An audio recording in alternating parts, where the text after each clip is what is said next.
Sige na, ma'am. One last picture. Yung COC. Ada COC din eh. iPhone-an kaya. Okay.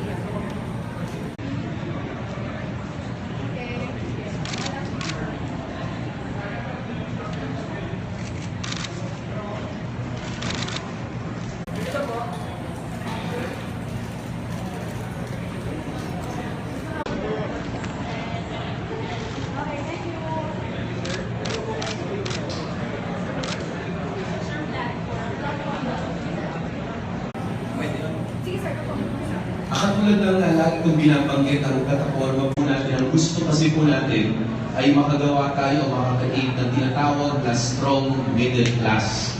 Para mangyari po yun, kailangan po dalawang bagay. Edukasyon, masigurado po natin na mas maraming kabataang Pilipino makapasok at makapagtapos ng kolehiyo. At pangalawa po, ay pagpapatuloy po natin yung paglalaban natin para babaan ang buwis para sa middle and low income earners. Naniniwala po tayo na kung merong mas malaking take-home pay ang bawat mamamayan, ay sila rin po ang makakapag-desisyon kung saan yung gagastos at masisave nila. At dahil po dito, yung ekonomiya po natin lalago. Dahil mas marami po, hindi lang ang mga mayayaman, pero pati ang middle and low income earners ay pwedeng gumastos. Para sa kalanaro sa gobyerno po, ay kailangan mag-institutionalize po yung mga reforma.